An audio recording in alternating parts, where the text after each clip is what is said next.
டிஎஸ்ஏனா என்னன்னு நீங்கள் ஃபஸ்ட்டு புரிஞ்சுக்கணும். டிஎஸ்ஏங்கிறது வந்து டேட்டா ஸ்ட்ரக்சர்ஸ் அண்ட் அல்காரிதம்ஸ்னு சொல்லிட்டு ஒரு கான்செப்ட்ஸு. ஸோ பேசிக்கலி பார்த்தீங்க அப்படின்னா டேட்டா ஸ்ட்ரக்சர்ஸ் எதுக்காக அப்படின்னா, நீங்கள் ஒரு டேட்டாவை ஸ்டோர் பண்ணுறீங்க அப்படின்னா ஏதாவது அது ஒரு ஸ்ட்ரக்சர்டு ஃபார்மேட்டில் நீங்கள் ஸ்டோர் பண்ணுவீங்க. ஃபார் எக்ஸாம்பிள் அரேஸ் இருக்குது, அதேமாதிரி லிங்க் லிஸ்ட் இருக்குது, இல்லை ஹேஷ் மேப் இருக்குது. ஸோ இந்த மாதிரி டேட்டா ஸ்ட்ரக்சர்ஸ் இருக்குது. ஸோ அதேமாதிரி வந்துட்டு உங்களுக்கு ஒரு ஸ்பெசிஃபிக் ப்ராப்ளமை சால்வ் பண்ணணும் அப்படின்னா அதுக்கு நீங்கள் ஒரு மெத்தடாலஜிஸ் ஸ்பெசிஃபிக் ஸ்டெப்ஸை நீங்கள் ஃபாலோ பண்ணுவீங்க. அந்த ஸ்டெப்ஸுக்கு பேர் தான் வந்துட்டு அல்காரிதம்ஸ்னு சொல்லுவாங்க.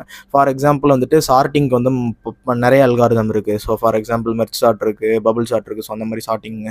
அதே மாதிரி பார்த்தீங்க அப்படின்னா சார்ட்டிங்னு நான் எதை சொல்கிறேன் அப்படின்னா, ஃபார் எக்ஸாம்பிள் 1லேருந்து 10 வரைக்கும் உள்ள நம்பர் வந்து கலஞ்சு இருக்குன்னா அதை நீங்கள் 1லேருந்து 10 வரைக்கும் நீங்கள் அதை சார்ட் பண்ணணும், ஆர்டராக சார்ட் பண்ணணும். லைக் வந்து நான் என்ன சொல்கிறேன்னா டிசெண்டிங் ஆர்டரோ இல்லை அசெண்டிங் ஆர்டரோ அந்த மாதிரி ஆர்டரிங் பண்ணுறத சார்ட்டிங்னு சொல்லுவாங்க. ஸோ இந்த மாதிரி ஒரு கான்செப்ட்டுக்கும் வந்துட்டு பல அல்காரிதம்ஸ் இருக்கும். ஃபார் எக்ஸாம்பிள் வந்துட்டு நான் எப்படி சொல்கிறேன் அப்படின்னா, கிராஃப்னு ஒரு கான்செப்ட் இருக்குது, ட்ரீன்னு ஒரு கான்செப்ட் இருக்குது. ஸோ இந்த மாதிரி விஷயங்களை தான் வந்துட்டு டிஎஸ்ஏன்னு பேசிக்கலி சொல்லுவாங்க, காயின் பண்ணுவாங்க. இதில் வந்துட்டு இப்போ நீங்கள்